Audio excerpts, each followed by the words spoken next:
encontro da sombra, o potencial oculto do lado escuro da natureza humana. Organizado por Connie Zweig e Jeremiah Abrams, tradução de Merle Scott, editora Coutrix, canal Le Conde. Capítulo 60. Retomando o Eu Reprimido, por Nathaniel Branden. Como uma pessoa chega ao estágio de desconectar-se da sua própria experiência emocional, de ser incapaz de sentir o que as coisas significam para ela? Para começar, muitos pais ensinam os filhos a reprimir seus sentimentos. Se o garotinho cai e se machuca, o pai lhe diz com severidade: "Homem não chora." Se a garotinha expressa raiva pelo irmão e demonstra antipatia por algum parente mais velho, a mãe lhe diz: "Mas que coisa mais feia! Não acredito que a minha menininha esteja sentindo isso." Se a criança entra em casa aos pulos, cheia de alegria e excitação, o pai irritado a repreende: "Que raios está acontecendo com você, hã? Para que todo esse barulhão?" Pais emocionalmente distantes e inibidos têm a tendência de produzir filhos emocionalmente distantes e inibidos, não apenas pela comunicação aberta entre o casal, mas também pelo exemplo que oferecem aos filhos. O comportamento dos pais informa para a criança as coisas que são adequadas, apropriadas, socialmente aceitáveis. Quando os pais aceitam os ensinamentos da religião, é muito mais provável que contaminem seus filhos com a noção desastrosa de que existem coisas tais como maus pensamentos ou emoções más, e assim fazem com que a criança sinta um terror moral de enfrentar a sua própria vida interior. E assim uma criança pode ser levada a concluir que seus sentimentos são potencialmente perigosos, que às vezes é aconselhável negá-los, que eles precisam ser controlados.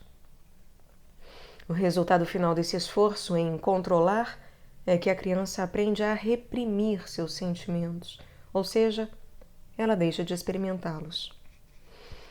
Como as emoções são uma experiência psicossomática, um estado mental e físico, a agressão às emoções também ocorre em dois níveis.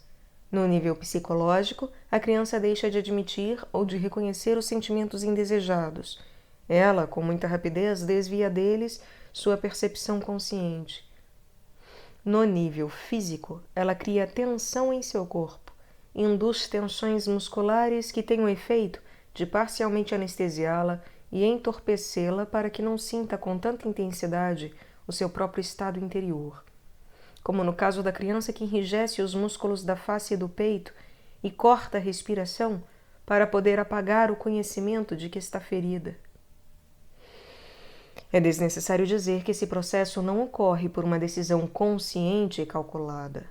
Até certo modo, até certo ponto, ele é subconsciente. Mas o processo de autoalienação se iniciou. Ao negar seus sentimentos, ao invalidar seus próprios julgamentos e avaliações, ao repudiar sua própria experiência, a criança aprendeu a reprimir partes da sua personalidade. Fique entendido que o processo de aprendizado para regular o comportamento de maneira racional é, de todo, uma outra questão. Estamos falando aqui da censura e negação da experiência interior. Mas ainda há o que dizer sobre o modo como a repressão emocional se desenvolve. Para a maioria das crianças, os primeiros anos de vida contêm muitas experiências assustadoras e dolorosas. Talvez uma criança tenha pais que nunca respondem à sua necessidade de ser tocada, abraçada e acariciada. Pais que constantemente gritam com ela, ou um com o outro. Pais que, de modo deliberado, despertam nela o medo e a culpa como forma de exercer o controle. Pais que oscilam entre uma excessiva solicitude e um distanciamento insensível. Pais que a sujeitam a mentiras e zombarias. Pais negligentes e indiferentes. Pais que continuamente a criticam e censuram. Pais que a esmagam com imposições desconcertantes e contraditórias. Pais que apresentam expectativas e exigências que não levam em conta os conhecimentos, as necessidades ou os interesses da criança. Pais que a sujeitam à violência física. Ou pais que consistentemente desencorajam os esforços do filho para a espontaneidade e a autoafirmação. A criança não tem um conhecimento conceitual de suas necessidades, nem conhecimentos suficientes para compreender o comportamento dos pais. Mas, às vezes, o medo e a dor da criança podem ser experimentados como algo opressivo que a torna incapacitada. Para proteger a si mesma e ser capaz de manter suas funções, para sobreviver é o que ela pode pensar, a criança geralmente sente, de uma maneira não verbalizada e desamparada, que precisa escapar do seu estado interior, pois o contato com suas emoções tornou-se intolerável. E assim, ela nega seus sentimentos. Ela não permite que o medo e a dor sejam experimentados e expressados, e desse modo descarregados. O medo e a dor se congelam dentro de seu corpo, entrincheirados atrás de uma parede de tensão muscular e fisiológica. Inaugura-se um padrão de reações cuja tendência é aparecer sempre que a criança for ameaçada por um sentimento que não quer experimentar. Não são apenas os sentimentos negativos da criança que ficam bloqueados. A repressão estende-se a porções cada vez maiores de sua capacidade emocional. Por exemplo, quando uma pessoa recebe um anestésico em preparação para uma cirurgia, não é apenas a sua capacidade de sentir a dor que é suspensa. Sua capacidade de sentir o prazer também desaparece, pois o que fica bloqueado é a sua capacidade de sentir a sensação. O mesmo princípio aplica-se à repressão das emoções. Precisamos reconhecer, é claro, que existem graduações na repressão emocional. Em algumas pessoas ela é muito mais profunda e penetrante que em outras. Mas a verdade que se aplica a todos nós é que a redução da capacidade de sentir dor corresponde à redução da capacidade de sentir prazer. Não é difícil estabelecer que o homem médio carrega consigo o fardo de uma enorme quantidade de dor não reconhecida e não descarregada. Não apenas dor que aparece no presente, mas dor que surge nos primeiros anos de sua vida. Um dia, quando discutia esse fenômeno com alguns colegas, fui desafiado por um jovem psiquiatra. Ele achava que eu estava exagerando a magnitude desse problema nas pessoas em geral. Perguntei-lhe se estaria disposto a participar de uma demonstração. Era um rapaz inteligente, embora bastante tímido. Falava devagar, de maneira reticente, como se duvidasse que os presentes estivessem realmente interessados na sua opinião. Ele declarou que teria o maior prazer em participar da experiência, mas avisou-me que, se minha ideia era explorar sua infância, eu ficaria desapontado e não alcançaria meu objetivo, mesmo que minha tese fosse válida no geral, porque ele teve uma infância excepcionalmente feliz. Seus pais, explicou-nos, sempre foram extraordinariamente sensíveis às suas necessidades, e talvez por isso ele não fosse uma boa cobaia para minha demonstração. Não seria melhor arranjar outro voluntário? Respondi que gostaria de fazer a experiência com ele. Ele riu e me convidou a ir em frente. Expliquei que queria que ele fizesse uma prática que eu havia desenvolvido para uso com os meus pacientes na terapia. Pedi-lhe para se recostar na cadeira, relaxar o corpo, deixar os braços em repouso e fechar os olhos. Agora, disse-lhe eu, quero que você aceite esta situação. Você está deitado num leito de hospital e está morrendo. Você tem a idade que tem hoje. Você não sente dor física, mas sabe que em poucas horas sua vida chegará ao fim. Agora, na sua imaginação, levante os olhos e veja sua mãe parada ao lado da cama. Olhe para o rosto dela. Existe muita coisa que não foi dita entre você e ela.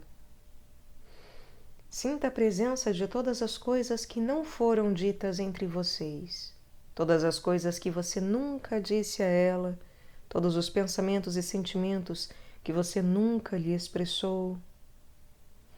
Se existe um momento para fazer contato com a sua mãe, é agora. Se existe um momento para que ela ouça você, é agora. Fale com ela. Conte-lhe o que quer lhe contar. À medida que eu falava, os punhos do rapaz se cerraram. O sangue afluiu-lhe ao rosto e podia-se ver a tensão muscular em volta de seus olhos e da testa, numa tentativa de conter as lágrimas. Quando ele falou, foi numa voz bem mais jovem e muito mais intensa, e suas palavras foram crescendo num lamento.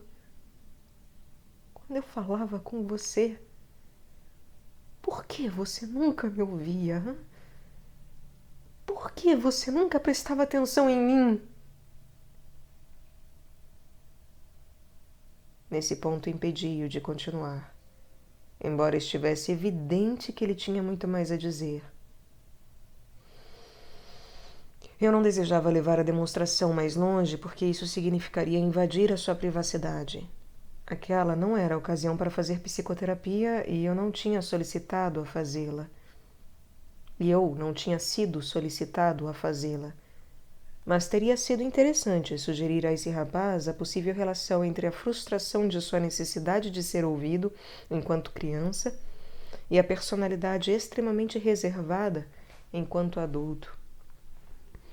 Depois de alguns instantes, ele abriu os olhos, sacudiu a cabeça, parecendo espantado e um pouco embaraçado, e lançou-me um olhar cuja expressão admitia a derrota. Eu gostaria de mencionar que o uso pleno dessa técnica requer que o paciente seja confrontado com ambos os pais, um após o outro. Às vezes também lhe pedimos para imaginar a presença de uma mãe ou pai ideal em contraste com seus verdadeiros pais e pedir-lhe qualquer coisa que deseje. Isso pode ser muito útil para colocar o paciente em contato com necessidades frustradas da infância, necessidades que tenham sido negadas e reprimidas. Além disso, geralmente usamos esse processo fazendo o paciente deitar-se no chão com as pernas estendidas e os braços abertos, porque descobriu-se que a impossibilidade de defesa física leva ao enfraquecimento das defesas psicológicas. Voltando ao jovem psiquiatra, quero chamar a atenção para o fato de que, em nível consciente, ele não havia de modo algum mentido a respeito de sua infância. Estava evidente que ele fora sincero ao dizer que sua infância havia sido feliz. Mas, ao reprimir a dor da infância, ele reprimira algumas das suas necessidades legítimas e alguns sentimentos importantes, e assim reprimira uma parte de si mesmo. A consequência para ele como adulto era não apenas o abandono emocional, mas também um dano mental, já que qualquer tentativa que ele pudesse fazer para relacionar seu passado com o seu presente, ou para entender sua personalidade reticente, seria prejudicada por julgamentos distorcidos. E mais ainda, seus julgamentos distorcidos iriam necessariamente bloquear sua eficiência atual nos relacionamentos humanos. Ao reprimir lembranças, avaliações, sentimento, frustrações, anseios e necessidades significativas, uma pessoa está negando a si mesma acesso a dados da maior importância. Quando tenta pensar sobre sua vida e sobre seus problemas, ela está condenada a lutar na escuridão, porque faltam-lhe algumas informações básicas. Além disso, a necessidade de proteger sua repressão e manter suas defesas opera no nível subconsciente para conservar sua mente longe das rotas perigosas de pensamento. Rotas de pensamento que poderiam levar ao despertar ou à reativação do temido material submerso. É quase inevitável que a distorção e a racionalização venham a ocorrer. Às vezes, um paciente mostra uma considerável resistência em trabalhar com essa técnica. Ele receia mergulhar nela por completo. Mas a simples observação da maneira como o paciente resiste pode ser em si mesma reveladora. Lembro de uma vez em que fui convidada a demonstrar essa técnica numa sessão de terapia de grupo conduzida por um colega. De início, a mulher com quem eu estava trabalhando dirigiu-se ao seu pai, com uma voz desinteressada e impessoal. Ela estava bastante dissociada do significado emocional de suas próprias palavras. Suas defesas começaram a se dissolver gradualmente à medida que eu a pressionava com perguntas do tipo: mas como se sente uma menina de 5 anos quando o papai a trata desse jeito? À medida que eu me aprofundava em suas emoções, ela começou a chorar. Podia-se ver o sofrimento e a raiva em seu rosto. Mas no instante em que parecia pronta para se soltar por completo, ela de súbito voltou à forma de tratamento mais impessoal, evidentemente assustada com aquilo que estava sentindo, e disse em tom de autocensura: no fundo, é bobagem minha ficar censurando você. Você não podia evitar. Tinha seus próprios problemas e só não sabia como lidar com uma criança. Quando lhe expliquei que não se tratava de modo algum de qualquer censura, que tudo o que importava era sabermos o que havia acontecido e o que ela sentira a respeito, ela ficou mais tranquila e voltou a se aprofundar em suas emoções. Falou com mais vigor sobre o que lhe acontecera e sobre o que fora levada a sentir. Mas sempre que ela parecia prestes a explodir num acesso de raiva, era como se algum mecanismo de desligamento fosse ativado.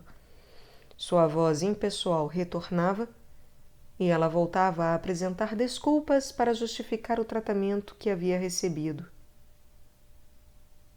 Ela ainda não estava pronta para abandonar suas defesas. Para essa mulher, teria sido insuportavelmente ameaçador dar-se ao luxo de experimentar a plenitude da sua raiva. Isso faria com que ela se sentisse culpada por abrigar tanta raiva contra os pais. Faria com que ela sentisse que, se os pais viessem a saber de seus sentimentos, ela os perderia para sempre. E mais ainda, caso se permitisse seguir sua raiva até o fundo das suas emoções, ela precisaria enfrentar a enormidade da dor e da frustração que lá existiam. E essa mulher ainda não estava preparada para esse confronto, não só porque a dor era tão torturante, mas também porque ela seria obrigada a enfrentar a plena realidade de sua solidão, a plena realidade de que nunca teve os pais que queria ou de que precisava, nem enquanto criança e nem agora. E nunca os teria. Lembro de um outro caso em que, num certo momento dessa prática, o bloqueio do paciente foi mais eloquente do que quaisquer palavras.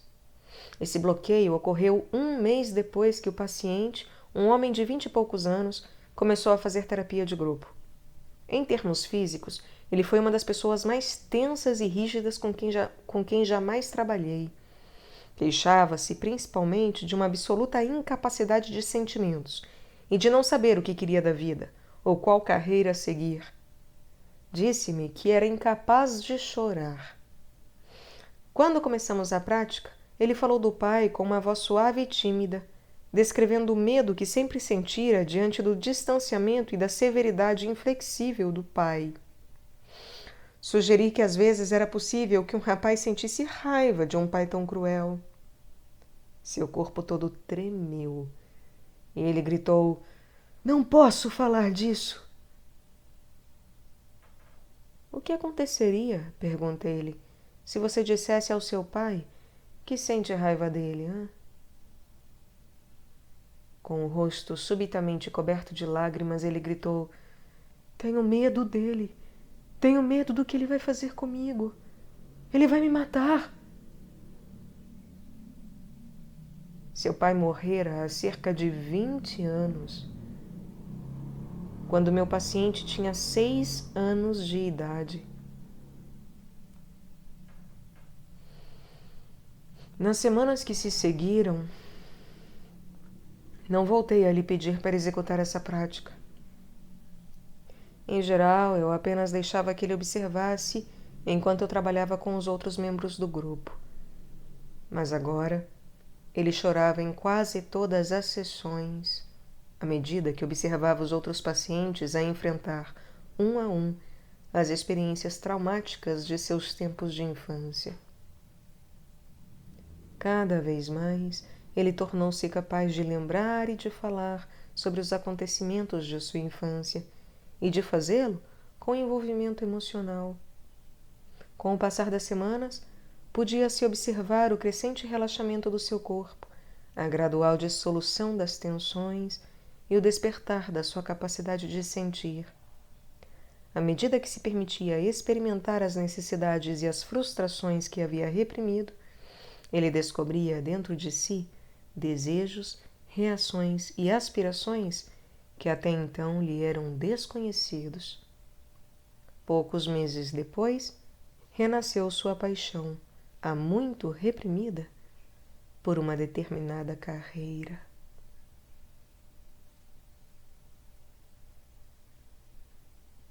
Capítulo 61. Diálogo com o eu demoníaco, por Hal Stone e Sidra Winckelmann.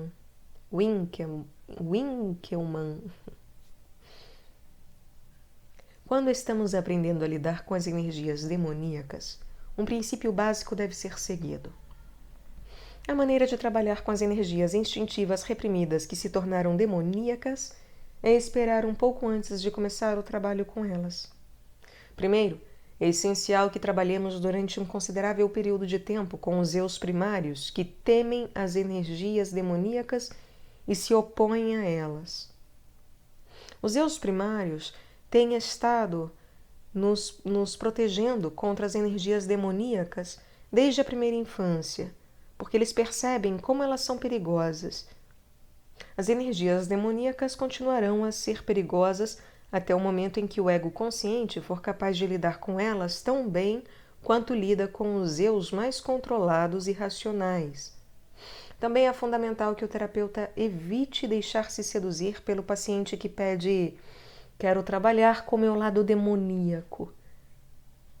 Não podemos nos intrometer com essas energias.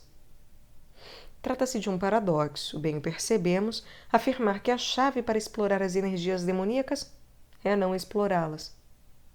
Mas essa abordagem mantém o trabalho seguro e enraizado. Depois do trabalho inicial de preparação com os eus primários, no momento adequado, o mediador e o paciente começam a explorar algumas dessas energias instintivas reprimidas. O papel da criança vulnerável não deve ser menosprezado. Esse eu geralmente teme a expressão dessas energias demoníacas, ou por ter medo de ser abandonado, ou por imaginar alguma retaliação catastrófica. Além dos eus primários e da criança vulnerável, muitas outras partes da personalidade foram condicionadas pela sociedade a negar as energias demoníacas, incluindo a voz racional, a voz obediente e a voz espiritual. Com tão sólida e bem desenvolvida barricada de eus a enfrentar, não causa surpresa que as energias demoníacas constituam um dos sistemas psíquicos mais profundamente negados que encontraremos na evolução da consciência.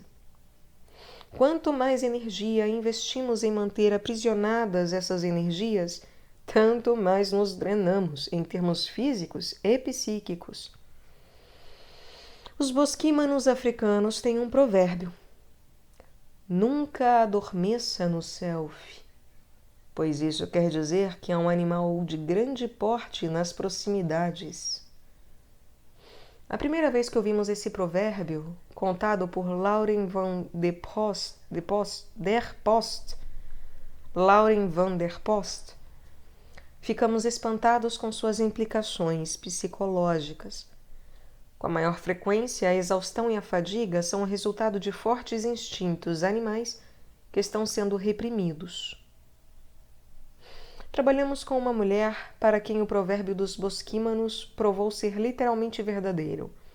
Ela descobriu que havia reprimido sua raiva de um modo tão completo que, quando se irritava profundamente com o marido, não sentia raiva, mas um sono irresistível. Quando viu que a sonolência era um substitutivo para a agressão natural, ela começou a buscar a raiva escondida por aquela imensa sensação de fadiga. Tão logo essa mulher se tornou consciente da voz de sua raiva e descobriu o que ela queria, a sonolência desapareceu. Quando o leão dentro de nós quer rugir, mas em vez disso a cabra solta um balido, precisamos pagar por essa substituição de um modo ou de outro. O pagamento sempre varia. Para alguns, será experimentado como depressão, perda de energia ou de entusiasmo ou uma inconsciência cada vez maior. Para outros, pode ser um comportamento incontrolável e aparentemente irracional, que talvez coloque em risco a vida, a fortuna, a profissão ou o casamento. Na sua forma mais extrema, o preço seria um colapso físico que pode levar à doença ou mesmo à morte. Num nível mais amplo, mais planetário, a repressão das energias demoníacas contribui para a dor e para as trevas no mundo. Mas a escuridão do nosso mundo não será iluminada pelo amor, a menos que o amor seja a expressão de um ego consciente, capaz de também englobar essas energias demoníacas. Quando um animal é mantido trancado numa jaula por muitos anos, ele se tornará selvagem.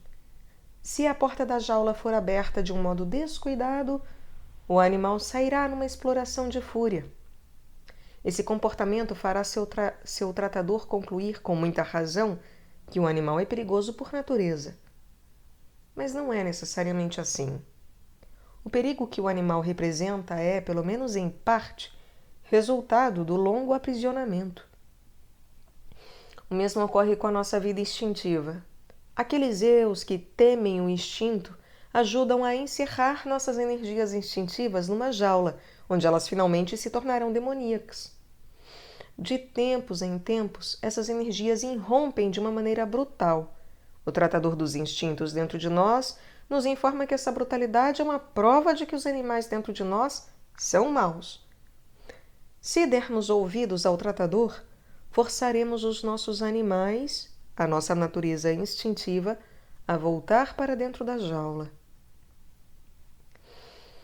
É preciso uma grande coragem para permitir que a voz do demoníaco se expresse, pois muito daquilo que ela tem a dizer é inaceitável para os nossos valores tradicionais. Somos desafiados a permitir que essa energia se expresse ao mesmo tempo em que respeitamos aquela parte de nós que tem medo. O medo que o protetor controlador sente pelo demoníaco é legítimo, pois este possui um enorme potencial para a destruição. A capacidade de destruir do demoníaco é diretamente proporcional ao tempo e à força com que foi negado. Participar de uma sessão de diálogo com a voz envolvendo as energias demoníacas é um verdadeiro ato de escolha. Estas são algumas sugestões para abrir um diálogo com a voz com as energias demoníacas. Posso falar com aquela parte de Sui que gostaria de ser capaz de fazer o que quer, sempre que quer? Posso falar com a Ruth não boazinha? Posso falar com a parte de Ralph que gostaria de dominar o mundo? Posso falar com a parte de Lorna que gostaria de ser uma prostituta? Será que eu poderia falar com uma parte de você que gostaria de ser toda poderosa? Eu poderia falar com a parte de você que sente vontade de matar as pessoas insensíveis? Essas são sugestões para ter acesso aos padrões de energia reprimida, que em geral estão relacionadas com energias instintivas reprimidas. São vozes difíceis para a grande maioria das pessoas. Os mediadores precisam ser flexíveis e atentos o suficiente para chamar pelo eu que cada paciente possa deixar emergir com um certo conforto. O modo como a voz é convidada a se expressar precisa ser forte o suficiente para evocar as energias reprimidas, mas não tão forte que ameace o protetor controlador do paciente. Sensualidade. Durante anos, Sandra foi atormentada pelo pesadelo recorrente de ser caçada por animais selvagens, especialmente felinos. Ela começou a fazer terapia e, numa sessão inicial de diálogo, o mediador pediu para falar com a natureza felina sua. Voz felina. Ela não me conhece, ou então não gosta de mim. Por que não? Ela tem medo do que pode acontecer se eu estiver por perto. Bom, vamos imaginar que você está por perto o tempo todo. O que você faz? O que acontece? Ah, eu vou me embelezar toda. Vou tomar banhos bem quentes o tempo todo. Banho quentes com muita espuma, com bolinhas cheirosas na água. Vou comer quando quiser, não quando os outros quiserem. E nunca, nunca vou cozinhar pra ninguém, a não ser que eu tenha vontade. E nesse caso, o homem que estiver comigo vai ficar ao meu lado enquanto eu estiver cozinhando. Eu vou querer que ele faça amor comigo o tempo todo. Isso também. Eu vou fazer amor o tempo todo, sem parar. Vou usar muitos óleos exóticos e massagear todo o meu corpo. A educação de Sandra a havia condicionado a identificar-se com a imagem da dama. No seu casamento, ela se identificava com o papel de boa mãe e de filha obediente. Sua natureza sensual de Afrodite há muito havia sido erradicada de sua percepção consciente. Ela não se dava o luxo de ser egoísta, sensual ou autoindulgente. Felizmente para Sandra, seu inconsciente manteve a pressão. Sua natureza felina aparecia-lhe repetidamente nos pesadelos, caçando-a sob a forma de demônio agressivo em que havia se tornado. Algumas noites depois da sessão de diálogo, ela teve este sonho. Mais uma vez estou caminhando pela rua. Tudo parece muito familiar. Tenho consciência, mais uma vez, da reação de medo e da sensação de estar sendo seguida. Sei que o felino está atrás de mim. Começo a correr. E então paro. Estou cansada de correr. Volto-me para enfrentar o meu perseguidor. É um leão. Ele avança para cima de mim, mas de repente estaca e começa a lamber o meu rosto. Por que eu sentia tanto medo antes? Já que Sandra passara toda a sua vida se identificando com uma psicologia de dama, de moça obediente, não é de admirar que seus instintos naturais houvessem sido negados. Tendo sido rejeitados, estavam agora enfurecidos. Como ela se recusava a dar-lhes atenção, eles adquiriram mais poder e autoridade. Isso fazia com que fosse ainda mais difícil e assustador para Sandra enfrentá-los e ouvir suas exigências. O mais admirável em relação a todo esse processo é que, quando temos a coragem de olhar para as nossas partes reprimidas, elas mudam. O leão enfurecido lambe o nosso rosto. Ele não precisa dominar a nossa personalidade. Ele só precisa ser respeitado, ouvido, ter permissão para se expressar. A voz demoníaca. John pensava seriamente em mudar de profissão depois de praticar advocacia durante 12 anos. Logo depois do rompimento, bastante desagradável, de seu casamento, ele envolveu-se num processo espiritual que o fez sentir que deveria desistir da advocacia. Seu eu espiritual, com o apoio de um mestre espiritual com que John se envolvera, disse-lhe que ele precisava de mais tempo livre para desenvolver o espírito. Suas meditações inspiraram diversas experiências profundas, mas ele sentia uma dúvida interior sobre uma mudança de vida tão radical. Alguns de seus amigos comentaram que ele se tornara demasiado unilateral e, por isso, ele procurou ajuda para encontrar mais equilíbrio na vida. Depois de um período inicial de discussão, o terapeuta de John pediu para falar com sua voz espiritual. Essa voz falou longamente sobre o processo espiritual de John, o quanto ele havia mudado e sua necessidade de tempo livre para se devotar a buscas interiores. A voz era bastante positiva, estimulava John e apontava uma clara direção para sua vida. O terapeuta perguntou a John se haveria a possibilidade de falar com alguma outra voz, que fosse o oposto do eu espiritual. A voz que emergiu foi a do poder, uma energia a que John se referia como o seu lado demoníaco. Terapeuta: o que você acha da decisão de John de desistir da advocacia, hein? Voz demoníaca: sinto-me ofendido. Não aceito essa decisão. Aquele filho da mãe me rejeitou durante toda a sua vida. E agora ele parte para sua viagenzinha espiritual e eu desço para o fundo da terra. Por que você está tão furioso com o lado espiritual do John, hein? Esse lado tem algumas ideias boas e está ajudando bastante o John. Eu estou furioso porque fui deixado de fora. As coisas onde eu não entro são uma droga. O casamento do John não deu em nada, porque eu não fazia parte dele. Estou feliz da vida que a mulher dele tenha feito aquela cena. Ele bem que merecia.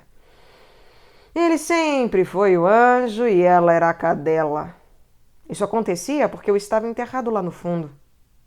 Só digo uma coisa: o sangue de John é pura sacarina. Você sempre sentiu tanta raiva assim do John? Você tá por fora, hein? Eu estou furioso porque o John me ignora. Ele é o Mister Perfeição. Enquanto ele continuar tentando bancar o Jesus Cristo, eu vou fazer tudo, de tudo, para derrotá-lo. Tudo o que eu quero é ser reconhecido. O que significaria para o John reconhecer você, hein? Quero dizer, de uma maneira bem prática, o que significa esse reconhecimento? Nesse exato momento, ele acha que eu não existo, que eu não sou real. Antes de partir para esse negócio espiritual, ele só me rejeitava e pronto. Mas agora ensinaram para ele que eu preciso ser transmutado.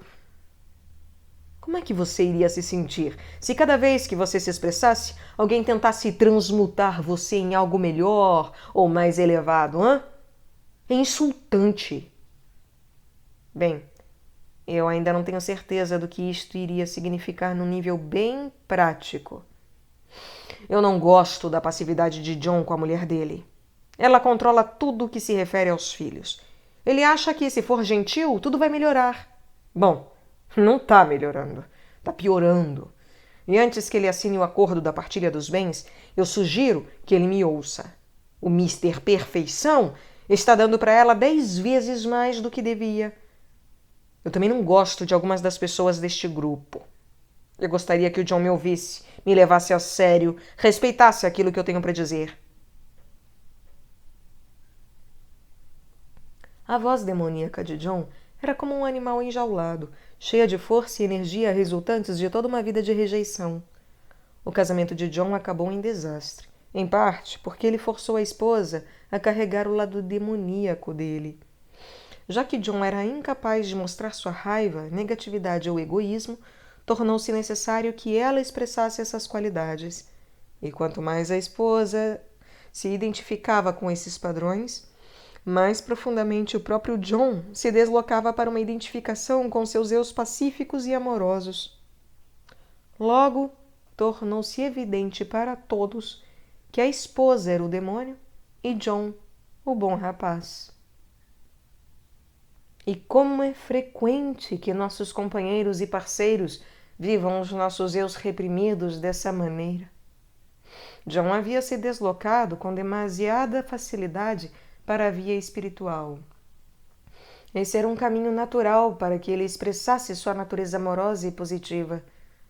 Infelizmente, sua percepção consciente estava identificada com essas energias espirituais, e além disso, as vozes espirituais estavam identificadas com seu tipo de bom rapaz anterior, que excluía todas as expressões de poder, de raiva, de negatividade e de egoísmo.